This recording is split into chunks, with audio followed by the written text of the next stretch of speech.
Hey friends, hope all is well. I am having a real hard time sleeping. I should rephrase that. I feel like I'm having a really hard time getting comfortable, which shouldn't surprise anyone, considering I literally had someone cut my leg open, like drill into my actual femur or chop it off or whatever, and then drill into my socket and then screw another thing in there. Um, So I thought it would be comfortable to sleep with my legs up, not. Legs down, not. Pillow between my legs on my side that doesn't have my incision. First off, I'm not a side sleeper. Fucking hate that. Um, but that's what I did last night to see if it would help. It took me over an hour to fall asleep, which is not something that usually happens. Um, we generally have a really good sleep set schedule, so like we're usually heading to bed around like 9:30. Um, we don't stay up late, and I always fall asleep to either an audiobook or like one of those great courses or something like that. And so like last night I was listening to something about Spartans, so it's not like it's something like super riveting that I had to stop listening to like mystery novels and like like Stephen King books because I would be like invested in it. So I made the decision a long time ago that I was only going to listen to history type stuff. And that usually works within half an hour. So last night I put the timer on for an hour because I was like, well, usually I literally fall asleep within half an hour and it's still going, and then it just shuts itself off. The timer goes off. Um, an hour later, it just shuts off, and I'm still very awake. But I'm still getting up at like 6:30 in the morning. So yeah, I just think that has to deal with the surgery. And I don't think there's any really quick fix for that. I'm already on like a huge amount of meds besides the surgery in general. So I take this pill called gabapentin. It's actually three of them, three gabapentins. I take that for restless leg syndrome, right? Because if not, I'm just laying in the bed like trying to go somewhere that I don't need to be, and I won't sleep. So a while ago, and the thing about gabapentin is that you get really, really like strange dreams to the point where like your doctor's going to constantly sort of check in on you about if your dreams have turned to like nightmares, because it can have that sort of effect. Usually my dreams are really really just whacked out of their minds. It's not anything ever scary. It'll just be like seeing someone that I haven't seen in like 15, 20 years, and they're like walking a giraffe with a leash. It's like that level of weird. You just wake up, you go, "What did that mean something?"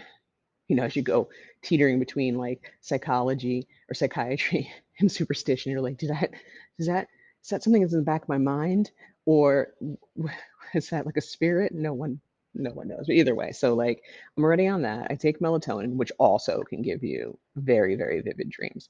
Um, Plus narcotics. I do have to say though, yesterday I only took one oxy. Today I think I'm just going to plan to do the same. Still on the Tylenol, still on the meloxicam. Still have to take baby aspirin for blood clots twice a day. Still have to take the acid reflux pills or whatever, and a couple of other two tree things, plus my actual meds, which um, are things like Pristique, my allergy med, vitamin D because of the MS. I'm chronically, uh, I can't produce enough vitamin D. It doesn't matter if I stay outside all day. It doesn't matter if I drink a gallon of milk. Anyone with a autoimmune disorder knows the feeling of when your doctor gets back a shitty vitamin D test and like puts you on the 60,000 IU pill that you take once a week. So I take that, and what else is in there? Oh, my actual MS meds, my Zeposia. Um, so I'm taking a lot of pills. So my dreams have been really weird, but there's not enough to just sort of put me asleep and for me to sleep the whole night through. But I do have to say, it's a different kind of pain. Before the operation, I was waking up like every hour. Like I was never getting like full, what's it called, like REM sleep. I was never that was definitely not happening. So there's that. I am walking a bit better in terms of the actual walker, not walking without it. I can take like a step or two, but basically my PT had said, and this is really good advice, if you are limping, you need something. The canes. I don't know what those canes are called that have the handle and the stick, and I don't know what those are. I don't know if those are classified as crutches. The walker. If you're limping, you need something. So don't try to tough it out. You've already had a major surgery. You don't need to tough it out. But something I wanted to sort of get sort of off my chest and out of my head is, um,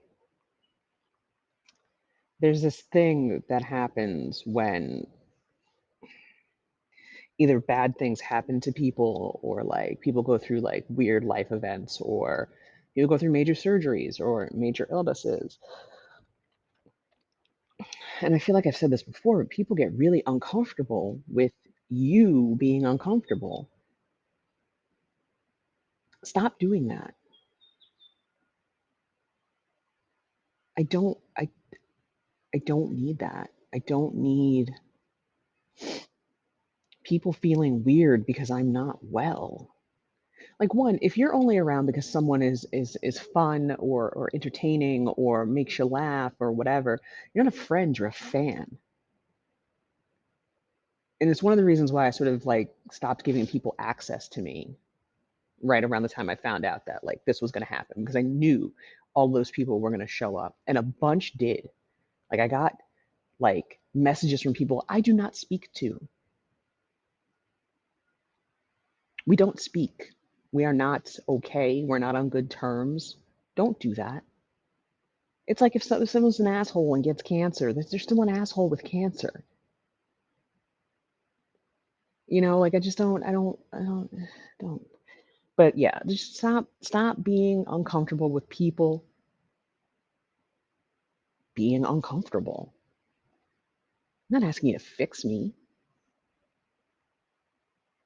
I'm not asking for your words to all of a sudden heal me. It's hard enough as is without feeling people's awkwardness come through on text or through voice. If you think I don't understand that you have a life and you can't check on me constantly, I get that, but you can't just absolutely positively drop off because you don't know what to say because you've never experienced this pain. That's stupid because then I would never be in anyone's life. There's plenty of my friends who have been through weird shit that I will never be through. Anyone who's ever had custody issue, I have no idea what that's about. I never fucking will. And my only question is, okay, how do you want me to approach this? Do we hate him now? Do we hate her now? Are we committing a felony? I don't know what we're doing, but here I am. So I feel like people sort of approach friendship as what they can sort of get out of it and not necessarily what they can give. And that's where I'm at. And I don't know if it's just the pain or the the weird feelings that are sort of coursing through me. Who knows? It's a hard thing to describe to people how you can be lonely but still kind of want to be alone. But also, I don't know. Don't be uncomfortable with people's issues. If you're uncomfortable with people's issues, then don't be a friend to someone. Um, yeah. But my TikToks are doing pretty good, like it's pretty nice. Like I'm actually connecting with a bunch of people who have either they're at like the 6 week point Some of them are just getting their diagnosis. So it's pretty neat to sort of see how different areas, even in the United States, I shouldn't say that. The United States is like a different area. Um, Someone having this surgery up north is going to have a drastically different situation than someone like me who had it done at a major university, like a major teaching university, with the doctor who did my surgery literally creates hips. He designs hips. Um, is different than, I guess if you were in Mississippi or somewhere that doesn't allow critical race theory or whatever it is that some people are trying to do. But yeah, so I mean, all around, I have been trying to do little things throughout the day in terms of housework, nothing crazy. I'm not allowed to vacuum. I'm not allowed to sweep or mop or really do any heavy cleaning. So I've been sort of keeping disinfectant wipes, like sort of in the areas that have counters that if I'm in there and I can just to sort of feel useful. But in terms of being able to do other stuff, I can. Like I can take one or two steps without my walker if I'm in the kitchen, but I don't get very far. Um, so like today, I during one of my times, because I have to get up every hour. Every hour that I'm awake, I have to get up. I also have a bunch of exercises I have to do, like 3 times a day. So currently I am doing 6 minutes of walking back and forth. During that 6 minutes of walking back and forth, I usually try to make sure I sort of either start something in the kitchen or wipe something down and then go back to walking. Um, so today I'm making bone broth in the Instapot. Um, and then I'm making some peasant bread because we need some bread um, before I send the wife to the farmer's market on the weekend to get like real bread, or better, I should say better bread.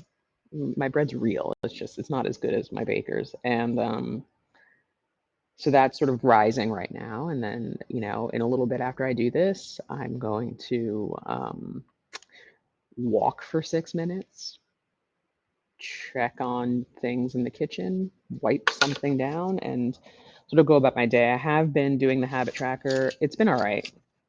I haven't I had to take off like one or two things, and some things I haven't really gotten to, and I'm sort of just giving myself a bunch of grace and forgiveness about it because like I can't be expected to just jump back into things. Some people, I saw some videos where people were like straight up just walking like it's just fine after like 6 days. This one lady I saw, and I was like, how real can that be? I don't know. But also, I don't know the extent of her surgery. I know the extent of my surgery is that there's a massive screw that's holding this ball joint in, and they had to literally insert, I guess, a titanium hip, into my femur. It's about this big, So I don't know what other people are sort of going through. So TikTok helps with that because like I get to very instantaneously talk to people about the different variations of what we're all going through. But all around, I'm feeling a bit better. But also, my PT had explained to me, she goes, you're going to have really good days. She's like, and then you're still going to have really shitty days. This is a long term thing. I will not be running or anything. My doctor said 6 months, but my PT said 1 year. And I'm going with my PT because my PT like legitimately works with the local university sports teams. So I get that my surgeon was an amazing surgeon, um, but I'm going to go with her, and I'm going to go with Rachel in terms of whatever. So you have to realize that I am in 6 weeks.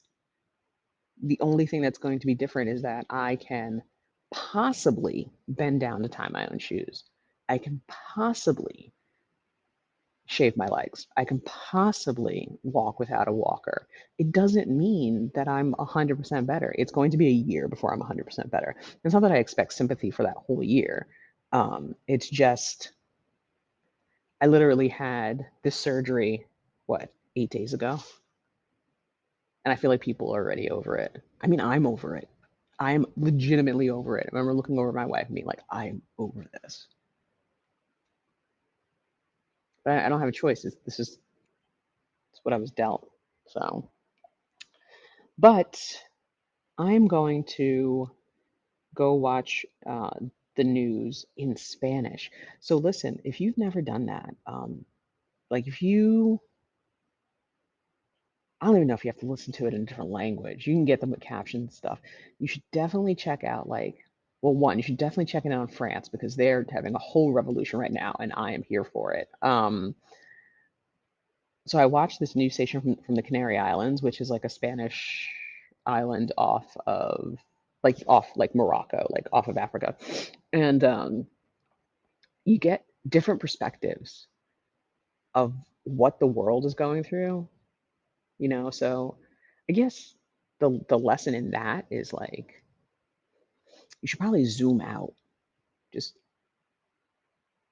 you're not just the state you're in, you're not just the country you're in. Like we're on a big planet. Other people are going through some stuff.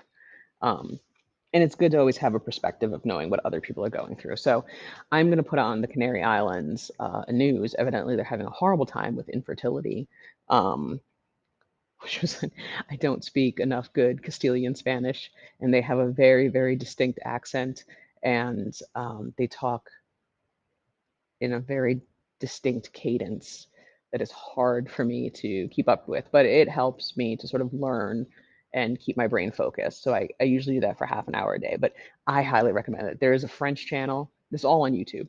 There's a French channel that does news. There's Spanish channels that do news.